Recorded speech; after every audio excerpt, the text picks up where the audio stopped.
Click, click, boom. What's going on, faithfuls? The Nothing But Niners crew is back, and it's that time again, guys.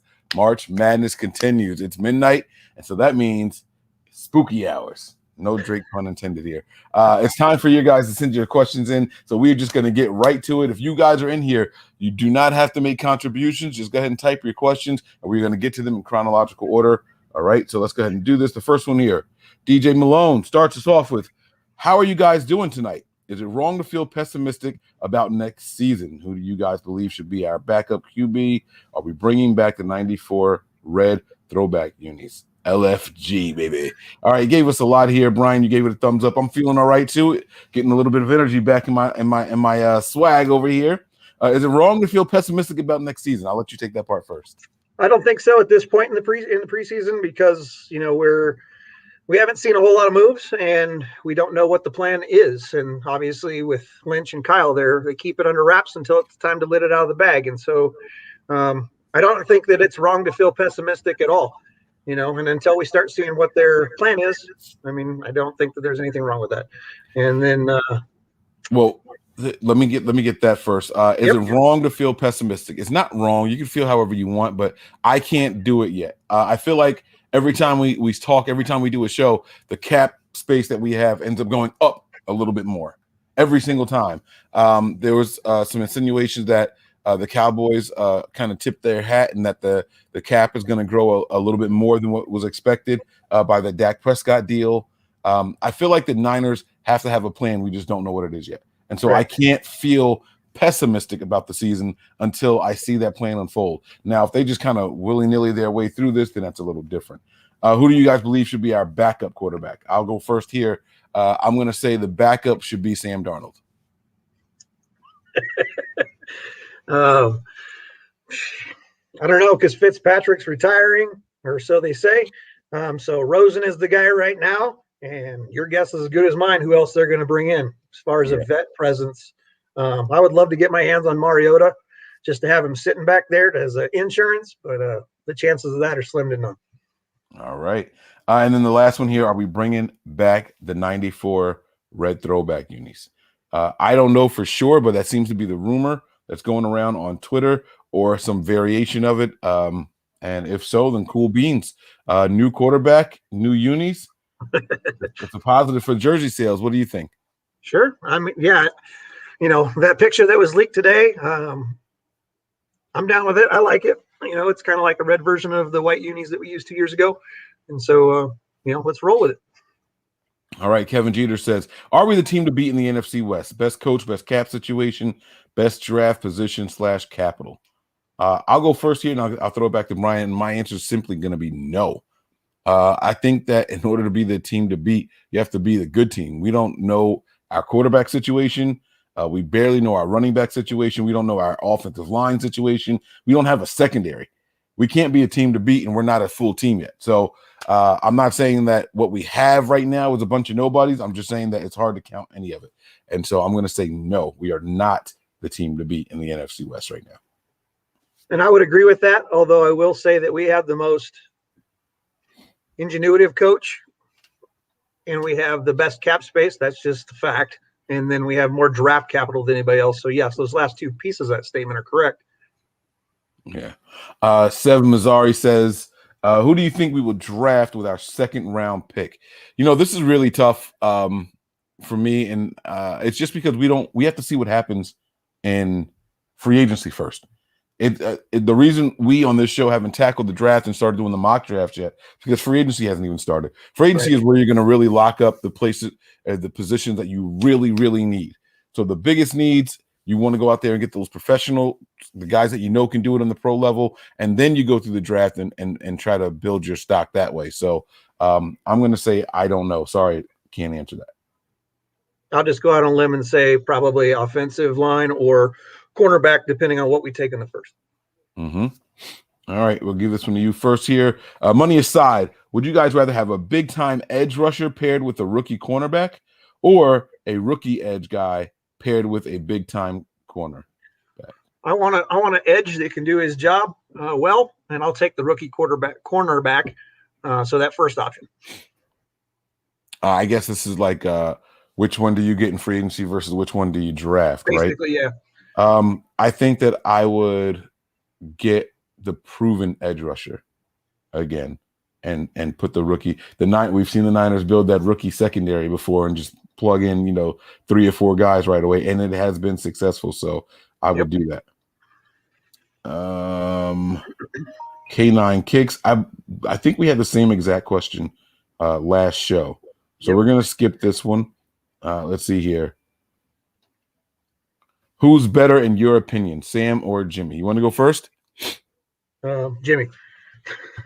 All right. I think the better physical attributes, as far as like deep ball and thrower of the ball and all that, is going to go to Sam. I think better decision maker is Jimmy. So that's where I'm going to stop there. Sure. Teron Lewis, would you let Trent walk and focus on getting our left tackle in the draft? Yeah. I mean, if that's an option for us, then sure. But you're going to have to, I think that you're going to have to target Slater, who's short for a tackle as far as I'm concerned, especially on that left side, or trade up to get Sewell, or you're going to have sleepers like we talked about the other night with Darisaw. And there's a couple other ones we talked about too, Vera Tucker, I think. Yeah. I think that if we have an option, you bring back Trent. Absolutely. If there's an option, if it's not too late, you definitely bring him back, in my opinion. Let's see here. After seeing first-round pick Isaiah Wilson traded for a 2022 seventh-round pick, do you think San Francisco should have offered better trade and or maybe brought him over just in case Williams does not re-sign? Well, I know that that gentleman's had some issues off the field over there, and his work ethic is being questioned. So I don't think that he is the type of person that this organization is going to go get. Yeah, I'm going to second that. I'm going to say no because he still has that cap hit, like he said. First round draft pick. He's going to be due some dollars, and it was a bad situation for everybody. I mean, I wouldn't have been upset, but I wouldn't waste our time going out there doing that. And that also further tells me there's probably a plan. Is Dak's new contract to sign? Jerry thinks the cap will be closer to normal this season. That's the speculation. Yeah. I wouldn't say back to the normal, but more than what they're anticipating it would be at this point. Yeah. It would look that way, but I think this is also something that they had to get done.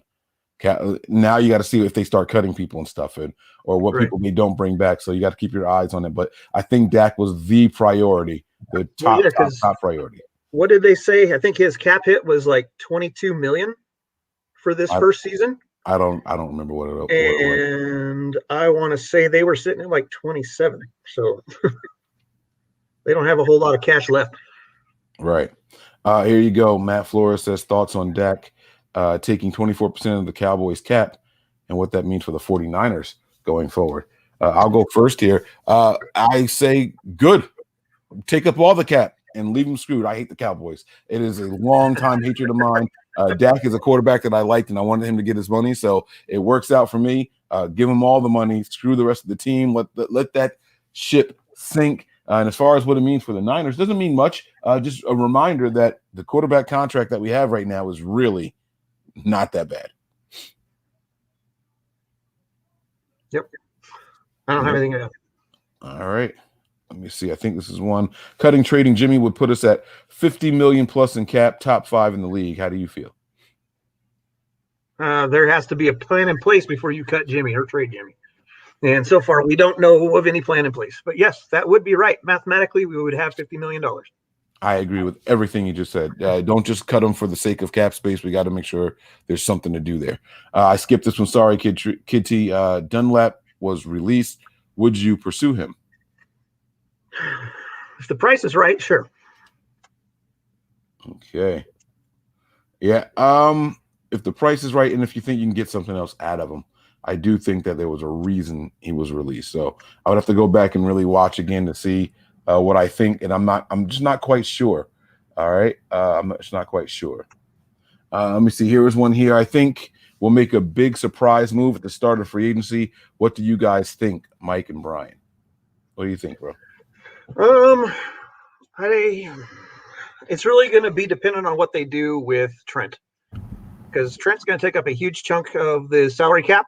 So if they do end up signing him, then I would still expect there's going to be some movement, but I wouldn't say like top of the line free agents are going to be coming this way because they cost money. Yeah. Big surprise is rough for me because I think, like you said, retaining Trent wouldn't be a surprise, but it still would be a big move, right? A surprise move is something that no one saw coming, and it's a free agency move, so it's not a trade. You know what? I'll say, yeah. I think with the cap space growing the way it is, I think they do make a splash. Something that we didn't see coming. I will say yes. Ian asks, do you think the Niners' defensive scheme will change much? I'm going to say no, but I think that we see the aggressiveness change much. A little bit more blitzing or disguised blitzing and more use of the linebackers in those situations. What do you think, Brian? No, I agree with that. I think that DeMeco's going to try to follow suit. If it's not broke, don't fix it, So, obviously some things were working. Obviously there's some personnel things that have to be worked out, but I anticipate that it'll be fairly similar to what we're seeing. I don't see any big schematic changes like changing from the wide nine or anything like, because we're not wide nine all the time anyway. It's already got some fluctuant or fluidity to it anyway. So I don't expect to see like a drastic change to it. No. Okay. What would you offer for Watson?